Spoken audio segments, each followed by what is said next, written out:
आकाश दीपदान क्या होता है, यह आप लोगों ने कई लोगों ने कमेंट में पूछा। आकाश दीपदान क्या होता है, इसे कैसे करते हैं, इसकी विधि क्या है, इसका मंत्र क्या है और इसके लाभ क्या हैं, ये सब आप लोगों ने कमेंट में पूछा है और भी बहुत कुछ आप लोगों ने पूछा है।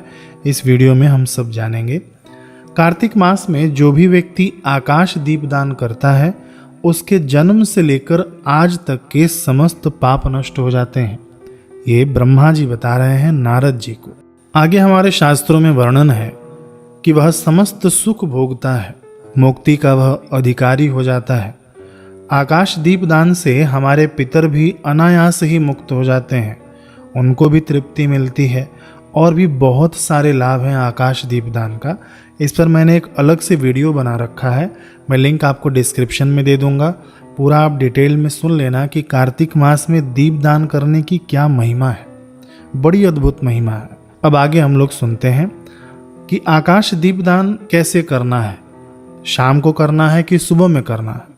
आकाश दीपदान आपको हमेशा ब्रह्म मुहूर्त में यानी सुबह में ही करना होता है। जी हाँ, लेकिन सुबह में भी कब करना है ये भी जान लीजिए।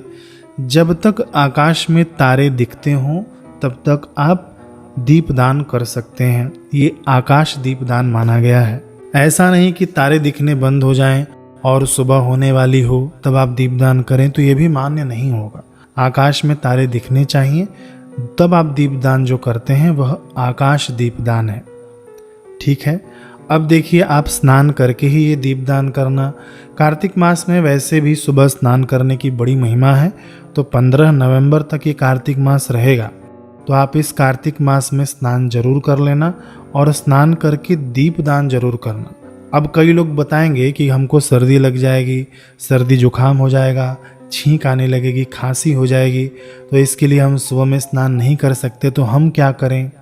मैं आपको उपाय बताता हूँ और ये रामबाण उपाय है। देखिए, जब भी आपको सुबह में स्नान करना हो ना, तो आप जिस पानी से स्नान करने वाले हैं, मान लीजिए आप बाल्टी में पानी भर लिए, तो उसी बाल्टी के पानी को आप अपने पूरे मुख में भर लेना। यदि आप शावर से स्नान करते हैं तो शावर से पानी आप अंजलि में लेना हाथ के, और वो अपने मुख में भर लेना। देखिए, इस पानी को निगलना नहीं है और इस पानी को थूकना भी नहीं है। जब तक आपका स्नान पूरा न हो जाए तब तक ये पानी आपके मुख में ही रहेगा। फिर उसके बाद जब स्नान हो जाए तो ये पानी आप कुल्ला कर देना, बाहर निकाल देना। यदि आप ये करके स्नान करते हैं ना रोज, तो आपको सर्दी कभी नहीं हो सकती, ये मैं आपको गारंटी देता हूँ। तो ये उपाय भी मैंने आपको बता दिया, तो सर्दी जुकाम का बहाना अब आपका नहीं चलेगा, धर्म के मार्ग पर चलिए। अब आते हैं अपने मुख्य मुद्दे पर। देखिए, आपने स्नान कर लिया, उसके बाद आपको मिट्टी के दीपक में तिल के तेल का दिया जलाना है और वह आकाश की ओर दिखाकर कहीं अच्छे स्थान पर रख देना है। मिट्टी के तेल का दिया कैसा होना चाहिए, ये वीडियो में आप लोग देखिए। इस प्रकार से 4 बत्तियां होनी चाहिए इसके अंदर, लेकिन एक ही बत्ती जलेगी। समझ गए आप लोग? एक मिट्टी के दिए में 4 बत्ती होगी, लेकिन जलेगी एक ही। ये दीपदान के लिए दीपक इस प्रकार से ही तैयार किया जाता है। इस दीपक को आप छत पर कहीं भी रख सकते हैं, अथवा तो मंदिर के दीवार पर रख सकते हैं। छत नहीं हो, यदि दीवार नहीं हो, तो आप ऐसे जगह पर रखें कि आकाश दिखे। आकाश के नीचे आपको ये दिया रखना है। कई लोग शहरों में रहते हैं ना, तो उनके पास तो ऐसी सुविधा नहीं है, उनके पास बालकनी होती है, तो वे लोग बालकनी में भी रख सकते हैं। कुल मिलाकर आपको दिया ऐसी जगह पर रखना है कि आकाश दिखना चाहिए। अब एक बात ध्यान दीजिएगा कि दिए को आप कभी भी ऐसे ही नीचे मत रख देना, इससे पाप लगता है और लक्ष्मी जी रुष्ट होती हैं। भले ही 2 दाने आप चावल के या गेहूं के दिए के नीचे रख देना और उसके ऊपर दिया रखना, तो इससे लक्ष्मी जी की प्रसन्नता मिलती है। मैं ये नहीं कहता कि आप चावल की पूरी ढेरी बना लीजिए, उसके ऊपर दिया रखिए, सबका सामर्थ्य इतना नहीं होगा, तो भले आप 2 दाने ही चावल का रखिएगा, लेकिन ज़रूर इस प्रकार से आप दिया रखिएगा। धरती पर बिल्कुल भी टच करके नहीं रखा जाता है, आपको आसन देना है दिया रखते समय। अब जो दिया और चावल हमने एक दिन उपयोग कर लिया ना, उसको दूसरे दिन उपयोग नहीं करना है, इस बात का भी आप लोग ध्यान देना। तो महाराज, उस चावल का क्या होगा जो हमने रखा था दिए के नीचे? तो उसे आप पक्षियों को खिला देना। अब इस दिए का क्या होगा, जो हमने पहले दिन उपयोग किया था, इस दिए को आप विसर्जित कर देना। देखिए मिट्टी है, इससे इन्वायरमेंट को, इससे वातावरण को कोई भी खतरा नहीं है। आप इसे तोड़कर कहीं भी फेंक सकते हैं, ये मिट्टी है, कोई प्रदूषण नहीं होगा इससे। और एक बात मैं आपको स्पष्ट बता दूं कि मिट्टी का कोई भी बर्तन हो, दिया हो, कुछ भी हो, आपने पूजा में एक बार उपयोग कर लिया ना, तो पूजा में आप उसी बर्तन का, मिट्टी के बर्तन का दोबारा उपयोग नहीं कर सकते हैं। इस बात को भी आप ख्याल में रखिएगा। कई लोग पूछते हैं कि हम पित्तल के दिए में दीपदान कर सकते हैं क्या? तो देखिए, दीपदान की जो परंपरा है ना, वो मिट्टी के दिए में ही करने की परंपरा है। पित्तल के दिए में आप कैसे 4 बत्तियां लगाएंगे? फिर भी यदि आपकी बहुत ज़्यादा मजबूरी हो, मिट्टी के दिए नहीं मिलते हों, तो आप पित्तल का दिया उपयोग करना।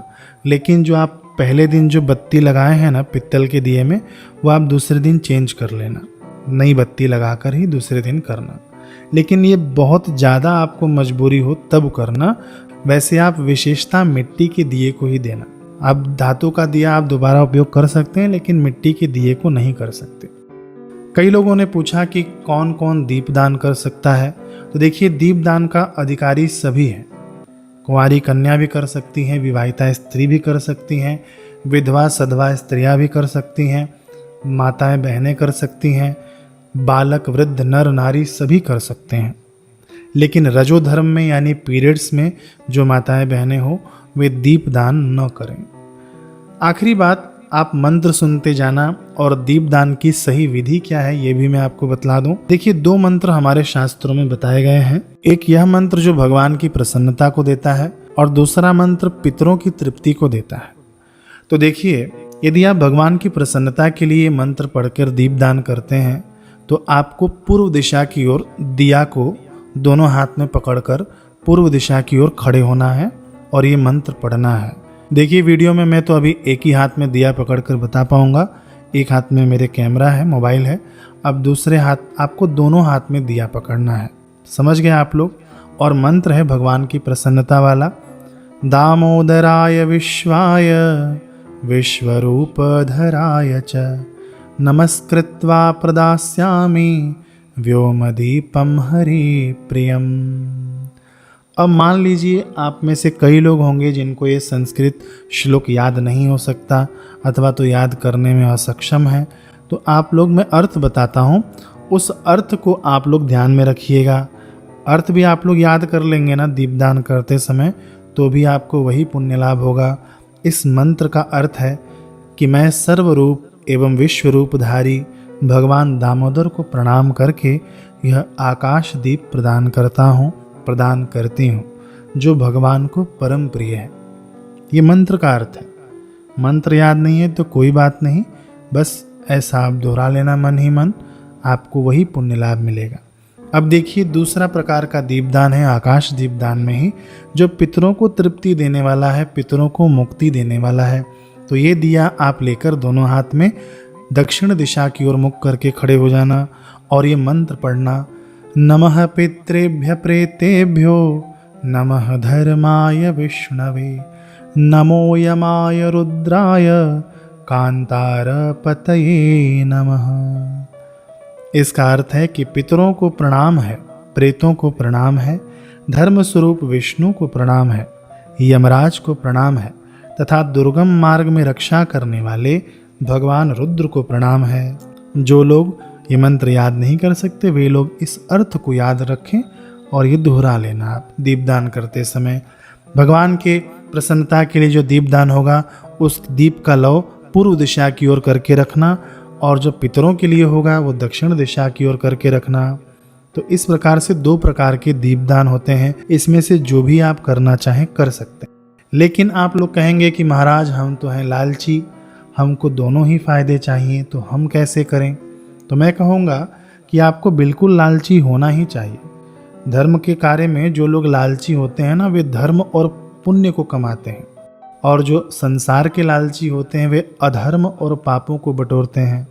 तो आपको यदि दोनों लाभ लेना हो तो आप 2 दीपदान कर देना सुबह सुबह। लेकिन ये दोनों दिया आसपास नहीं रखना, अलग अलग जगह रख देना। इतना आप लोग समझ गए होंगे ना कि आकाश दीपदान क्या होता है। बस यही है आकाश दीपदान। लेकिन आपको दुविधा होगी ये वीडियो मैंने लेट सुना, कार्तिक के कई दिन बीत गए, तो अब मुझे क्या करना चाहिए। तो मैं आपको बता दूं कि धर्म कार्य जब से आप शुरू करें ना, तब से आपको फ़ायदा ही है। यदि आप वीडियो आज देख रहे हैं तो आज से ही शुरू कर देना।